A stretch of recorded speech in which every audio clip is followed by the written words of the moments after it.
This is the Louie T Network. Hey, either you're outside or you're in the lab room. Who else could it be but me, your man, Louie T? Welcome. You are in the lab room. Of course, I am your host, Lou. Thank you for joining me.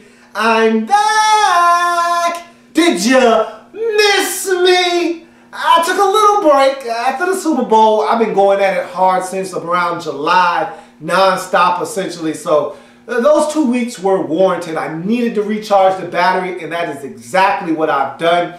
And in my absence, look what has stumbled upon us. The 2015 NFL Scouting Combine is upon us. Yesterday was the first day of this event, and it will last until Monday when the cornerbacks and DBs will conclude the Scouting Combine. So looking forward to all of these days. It's going to be wall-to-wall coverage of the 2015 NFL Scouting Combine here on this program with yours truly doing the wall-to-wall coverage. I mean, handling everything from the kickers, offensive line, and tight ends, which was day one, all the way until the DBs, which will be day number 4. So let's jump into day one. And before we start, I'm going to quickly say this, get it out of the way. I don't want to over-elaborate on anything because I don't want to keep you here longer than you need to be. The Combine for me is a combination of 3 things, okay? You don't want to put too much stock into the Combine because, to me, the DNA of any player looking to get into the National Football League is the tape. That's where you're going to find everything you're looking for. Not the Combine, not the Pro Days, not the East-West game, not the Senior Bowl, but the tape. The tape is the DNA of any player looking to get into the National Football League. Sometimes we get caught up with the numbers. A guy like Teddy Bridgewater gets crucified because of his pro day, because of the Combine. Don't put too much eggs into the Combine basket because you will get yourself into a lot of trouble. And so I look for 3 things. And Mike Mayock, let me say this right now, who to me is gold this time of the year, and really any time of the year. You know how I feel about Mike Mayock, especially this time of year.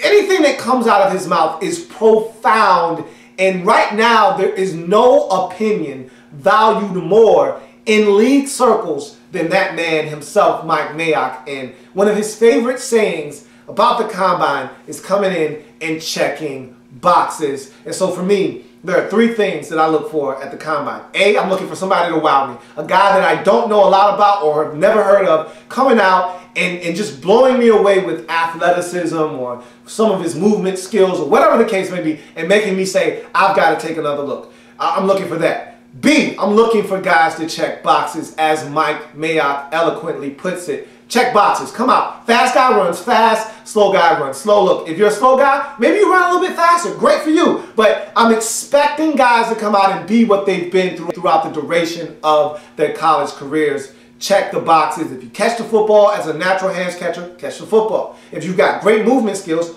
let me see the great movement skills. Check the boxes. Move on. And then you've got the last thing I'm looking for. Guys, I just want to see them come out and compete. I can't stand when guys run away from the spotlight. Look, you're going up against your peers. You're going up against guys you're going to be competing against for the next 10 to 15 years, hopefully, if you've got longevity in your career. What are you afraid of? Run out there, compete, do what you've done your entire career to get you to this point.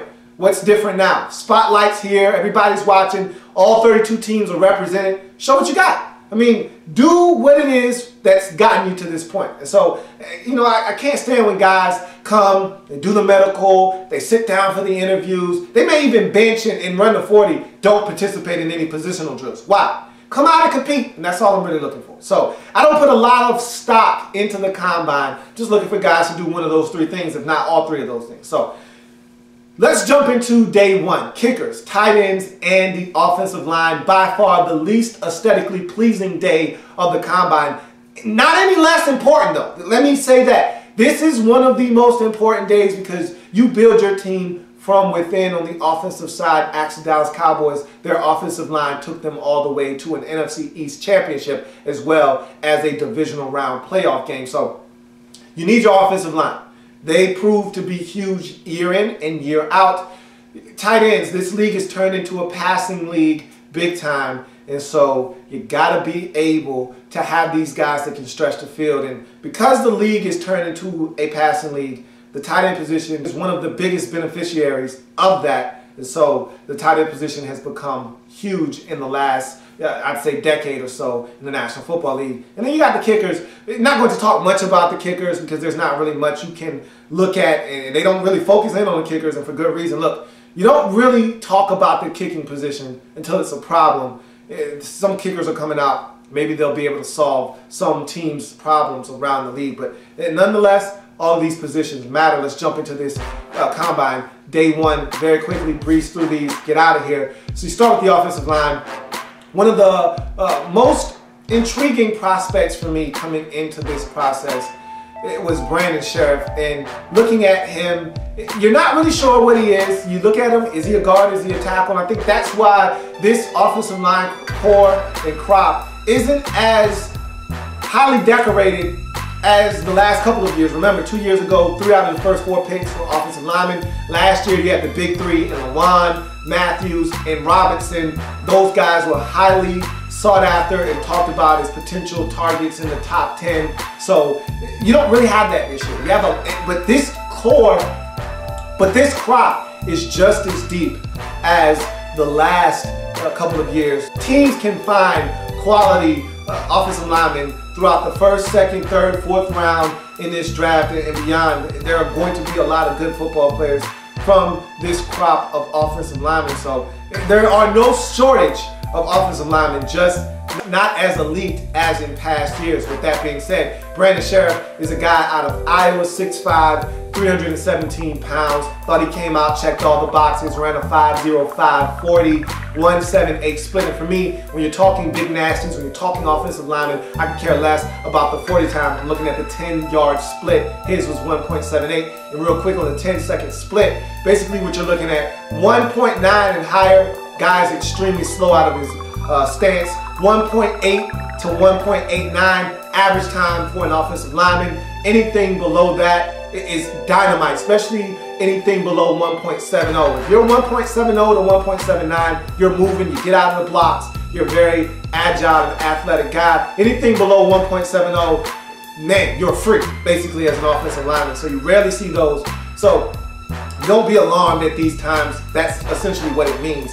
And so, because you don't ask offensive linemen to run more than 10 yards most plays. I mean, Chip Kelly may ask a little bit more of his offensive linemen because of the style of play. They've got to be in shape. They've got to be able to run 20, 25 yards down the field for a wide receiver screen or something like that. But for the most part, 5 to 10 yards, 15 yards down the field is the most you're going to ask your lineman to run. So that's why the 10-second split is so important. And Brandon Sheriff's was 1.78. I thought he went out, he checked all the boxes, did come up lame during some of the positional drills and didn't finish the day, but by that time he had already done more than enough to solidify himself as one of the premier offensive linemen in this draft. You go to another prospect, and this guy to me, by far the most intriguing of any prospect in this class of offensive linemen, and that is T.J. Clemmings out of Pitt. Here's a guy, 2 years of high school football. Before then, no prior experience in any form or fashion of football his entire life. So he was exposed to football essentially for the first time in his junior year of high school. Then he goes to Pitt with those 2 years of experience in high school football and is a defensive player along the defensive line. 2 years of that, and then he finally makes the switch over to the offensive line. So this kid is raw. And so at 6'5", 307 pounds, I look at him and I see a lean football player. This is a lean man. I love his body type. I think it is a great fit as a left or a right tackle. I wanted to see his feet, see how he moves. This kid is probably going to be a right tackle because of how raw he is. Don't think you could trust him right away to be a left tackle and protect the blind side of your quarterback, but he's got all the things you're looking for in terms of athleticism and size. To me, he's a big slab of clay. He's one of those guys, because he's so raw, doesn't have a lot of experience, doesn't know what he's doing. You just want to get him in there, allow your coaches to get their hands on him and mold and shape him into the player that you want him to be. He came out, ran a 5.14 in the 40 and a 1.80 in the 10-second split. So at 307 pounds and at 6'5", this kid has all the measurables and the tools you're looking for. He just has to learn the position. He is extremely raw. Thought he came out and showed exactly why he's probably going to be a first-round pick in April's draft. You look at Stanford tackle Andrus Peat. Here's a guy, 6'7", 313 pounds, tree trunks for legs, and he's a big kid at 6'7". I don't really have to explain to you why that is, that he's huge. The thing about him is he's going to have to stay low. You can see in the mirror drills when he was shadowing the opposition that he had trouble staying down low in his stance. Anytime you're that big, it's hard. It's a natural reflex to just want to stand up and do what it is you do. But he's going to have to stay down low, because if you can't keep that pad level low, those guys in the National Football League are going to drive him backwards into the lap of the quarterback. He ran a 5.81 in the 40 and a 1.82 is his 10-second split. I thought he showed out well, but Mike Mayock made some points that there are some things you just can't quantify at the combine, and that's toughness and his ability to be a little bit nastier in his disposition. Those are all things that you're going to have to watch the tape and decide, can this kid fit in our system and do what it is we're going to ask him to do. I thought he came out, had a solid combine, didn't wow me, didn't do anything special.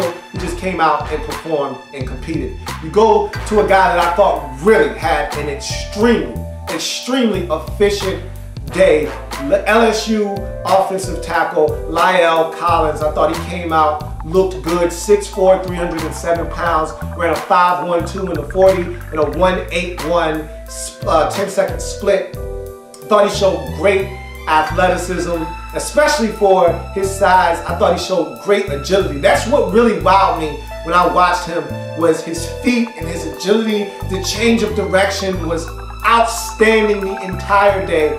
La'el Collins, to me, was the most impressive guy that I knew about coming in to this process. You know of about 10 names or so that you're looking for. He was one of them, and of those 10 names, to me, he stood out the most. La'el Collins, I thought, had himself a brilliant day at the combine.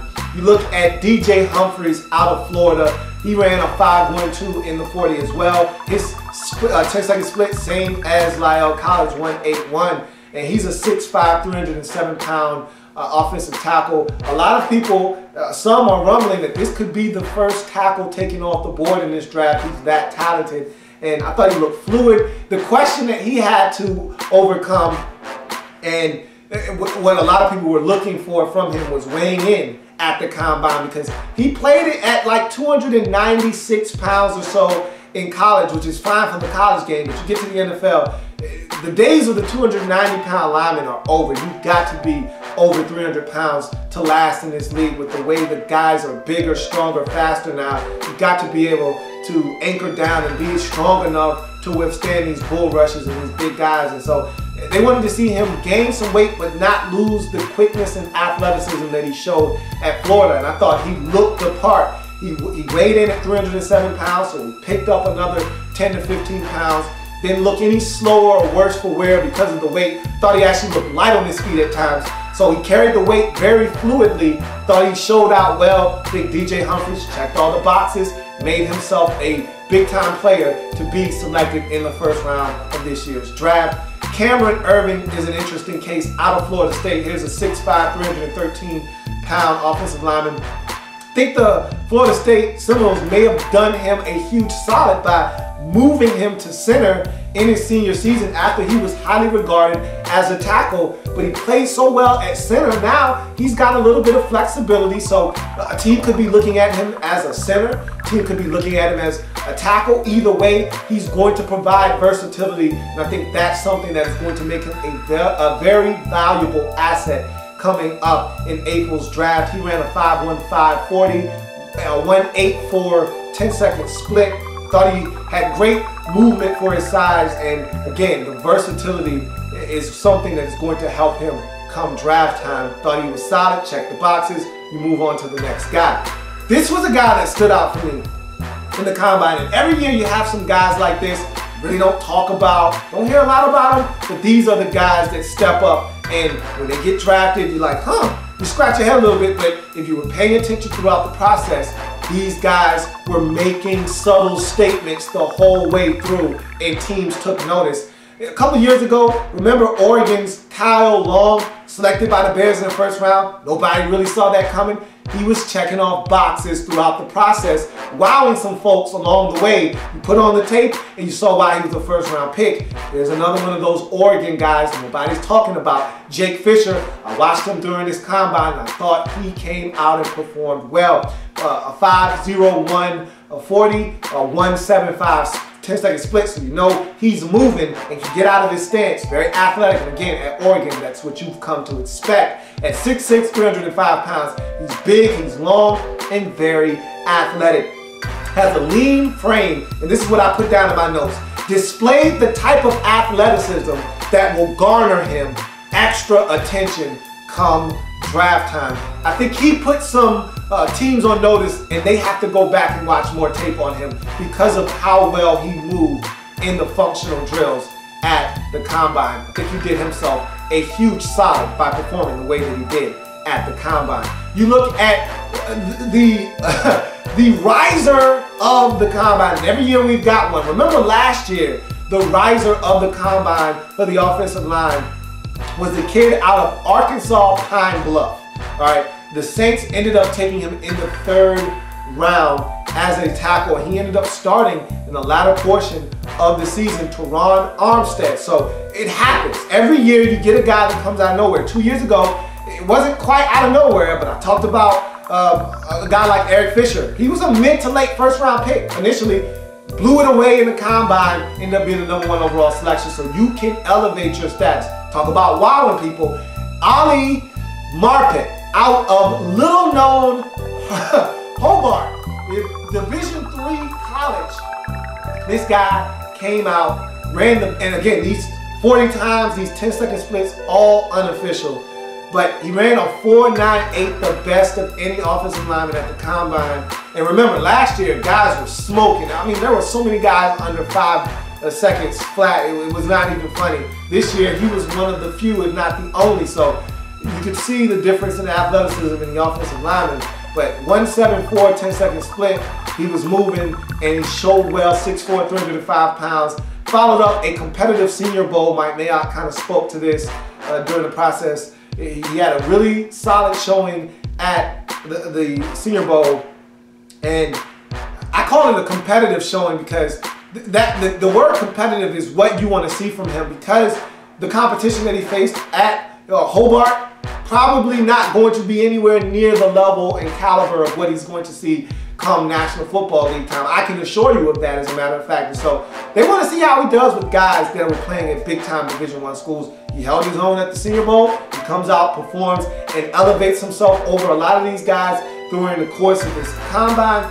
And he has wowed me. He put me on notice. I definitely want to put on the tape of this kid if I can find any and see what he brings to the table. He definitely announced himself to everyone who watched the combine. Ali Marpet, a guy to keep an eye on. He's probably shooting up draft boards as we speak right now. And a couple of other guys to just look out for. Really didn't put down any numbers or stats on them, but these are guys to keep in mind. Laken Tomlinson out of Duke, interior offensive lineman that I saw him out there. He didn't wow me, I thought he would be a little bit more athletic than he was, but he wasn't. But he's a very solid guy, more like a phone booth brawler type of guy, not going to wow you with any athleticism, but in short spaces gets the job done. Another guy, athletic, out of University of Miami, Eric Flowers, big tall kid, 6'7", offensive lineman.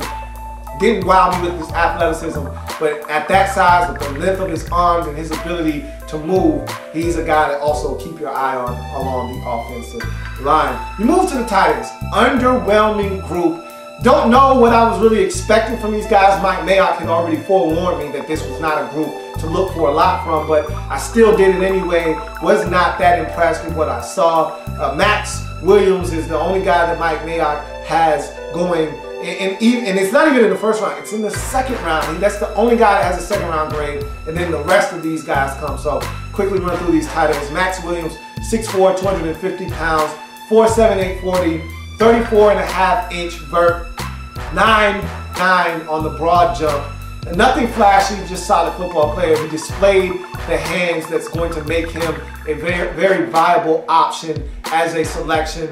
Come, day 2, possibly day 3 in the draft. We'll see what happens with him. But he definitely showed natural hands catching ability, if nothing else. Does have a little bit of explosion. That's why you see that broad jump is almost around 10 and the vertical is 34.5, which is a pretty good vert for a tight end. So solid day for Max Williams. Again, nothing earth-shattering, just went out and showed you why Mike Mayock regards him as one of the best, if not the best, of this crop. Nick O'Leary, 6'3", 252 pounds, out of Florida State, one of Jameis Winston's favorite targets. Look, Mike Mayock was disappointed in his day. I wasn't, because Mike had an expectation for him. Mike put him at a 4'7", 5, something like that, somewhere in that range, somewhere around where Max Williams ran, that 4'7", 8. Mike was looking for that. That's the time Mike had in his head. I didn't have a time in my head for Nick O'Leary. I looked at him, I said, this guy doesn't look athletic. He made a lot of tough catches in college, a lot of contested catches because he couldn't separate. So I went into this process with him not expecting a lot, and what I got was not a lot. 4'9", 340, so that's extremely slow. You got some offensive linemen that are right there knocking on the door with him in terms of speed. 30.5 vertical, not that good at all. 9'2" on the broad jump. So my analysis of him was this: unathletic, undersized, natural hands catcher that will struggle to separate in the National Football League, which is what I saw when I watched him at Florida State. So he really didn't do anything. All he did was check off all the boxes that I thought he was going to check off before the process started. So Nick O'Leary really didn't do anything to help himself, didn't hurt himself. He just, well, maybe he did hurt himself because that 40 time was underwhelming, to say the least. The next tight end up is somebody that was extremely intriguing to me going into this process, and I want to see more from. The tape probably won't do him any justice just because he's such a raw player at this position, but look at his size at 6'6", 252 pounds, and you can only help. He looks the part. I'm talking about Oklahoma's Blake Bell, the Belldozer. This is a kid that started off as a quarterback at Oklahoma, and then he had to glide to the side to make way for Trevor Knight, who was just a blossoming freshman that had to get on the field. And so he made the transition from a quarterback to a tight end. And it's the same progression that we all felt like Tim Tebow could have made if he was willing to make the sacrifice and switch at the next level. Could have been a very productive tight end in the National Football League because of his physicality. Same thing goes for Blake Bell. And so I wanted to see if he could run fast, wanted to see if he could catch the football well, wanted to see his movement skills, see if they were above functional, and see if he could be something down the line that could manifest itself into a big-time player in this league. And so watched him in the combine, 4'8", 040, so 4'8" flat, 33-inch vertical, solid, not great, and a 9'8" broad jump. So I thought he went out and performed in those statistical categories fairly well. And then I look at him and I said, he ran well, he looks the part, but he's very raw, and you can tell the position is not natural for him. There were a couple of times he ran some routes and he didn't look back for the ball fast enough, and the ball got up on him quickly. And you can tell there are some instances where he's somewhat like a fish out of water. Again, position not natural to him. He has not played the tight end position that often. So there are a lot of things he's going to have to work hard at to be better as a tight end. Probably going to have to learn how to block a little bit better, but he has the physicality to do it. I want to see him mature into something. Someone's going to take a flyer out on him. He's going to manifest himself into something big in the National Football League if he gets with the right team that uses him correctly and he's coached up properly But all of those things aside, thought he came out, performed well at the combine. He's going to make some teams do some homework on him and figure out if he is a good fit for their football franchise. You move on to another guy, Notre Dame's Ben Koyak, 6'5", 255 pounds. A little disappointed in Ben at the combine because I'm a Notre Dame fan, so you know the lineage. You know about the Notre Dame history of late with the tight ends, and you go all the way back to Kyle Rudolph and those guys and what they've been able to do. You can even go as far back as Anthony Fasano if you'd like to. They've really done a great job of just churning out big-time tight ends in this league, the last of which was Tyler Eifert, or if you go last year even, the Arizona Cardinals took a tight end, I believe, in the second round. So, I mean, Notre Dame has been churning out tight ends for the last, seems like 6-7 years strong, and they've all been pretty good. And Ben Koyak, I thought, had some moments in Notre Dame last year, looks the part, but just felt like he didn't really look fluid at the combine. He dropped some passes. I felt like he needed to show the ability to catch the football. I didn't think he did that all that well. So there are some question marks with him as far as that is concerned. But if you go back and watch the tape, he caught the football very well in Notre Dame. He can do a number of things. He can block a little bit. He can catch the football.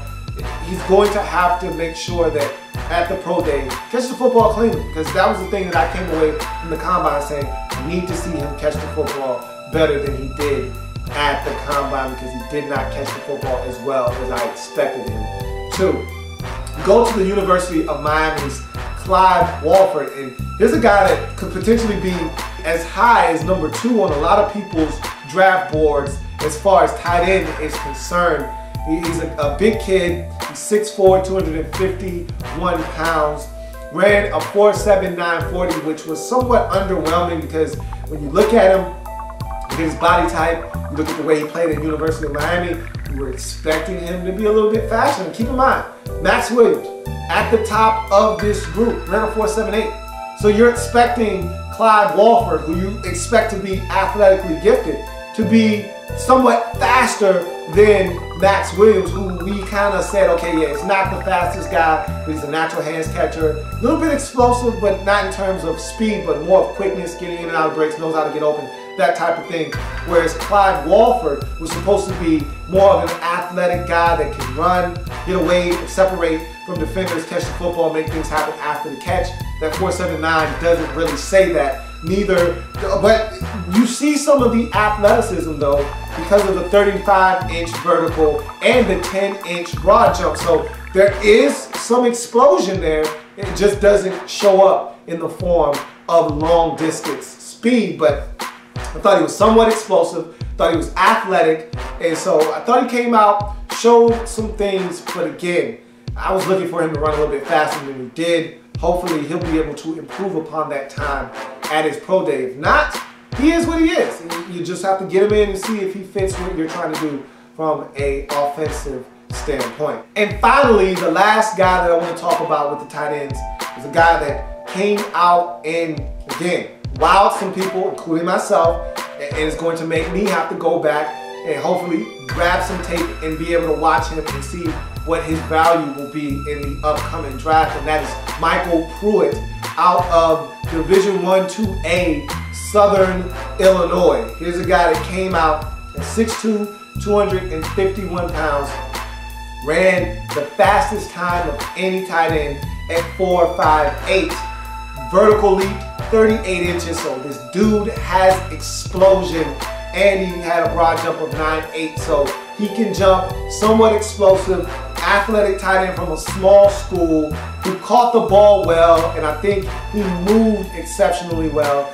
And so I think what he's done, and I think he left his school, his conference, as one of the best players to ever play in that conference, so that's saying a lot. And whether it's Division 1A, 2A, or Division 3 school, whatever, if you're the best, that says a lot. And again, I always ask the smaller school guys to dominate the competition. Well, Michael Pruitt did exactly that. So I want to go back and watch the tape. I want to see him perform. I want to see what he does well, because he definitely jumped up and said, hey, Did I wow you? Yeah, you did. Now I want to go back and watch the tape on this kid and see what he's all about. So he's someone that I think helped himself tremendously at the combine by putting on a show and now making GMs, coaches, scouts go back and put the tape on this kid and see if he's worthy of a draft selection come this April/May. So one last tight end to keep your eye on, another guy that I thought came out, ran well, tested well, and maybe opened some eyes, and that's Wes Saxton out of South Alabama. He's another guy that I looked at the combine and said, okay, so you running, he ran on 4.5 something in there, or 4.63, something like that, and really gave himself a chance. Again, small school guy, don't know a lot about him, so because he was able to go out and test well, catch the football, you got to take a second look at him. So that's someone, another name that you might want to kind of keep your eyes on just in case down the road. But that's basically day one of the combine. Not a lot of hoopla. The biggest thing that actually happened probably wasn't even on the field, is the fact that Jameis Winston spoke to the media. And so you saw him talking and thought he handled himself well. You see him today as the quarterbacks and the running backs and the receivers will all be on display. One of the best days of the combine. So looking forward to Saturday's events in the combine. I'll be back to talk about the day's events later on. So enjoy the combine, enjoy all of the festivities, and of course, I'll be back here to break it all down as I continue my wall-to-wall coverage of the 2015 NFL Scouting Combine. If it happens in the National Football League, whether big or small, we cover it all here in the lab room. Come back and join me as I continue to break it all down here in the National Football League. See you. Bit. There's plenty more where that came from. While you're here, subscribe to the channel. If you want more Louie T, be sure to follow me on Twitter at In the Lab Room, or you can like the Facebook page at In the Lab Room. That's In the Lab Room on Facebook and at In the Lab Room on Twitter. Don't forget, subscribe to the channel if you haven't already done so.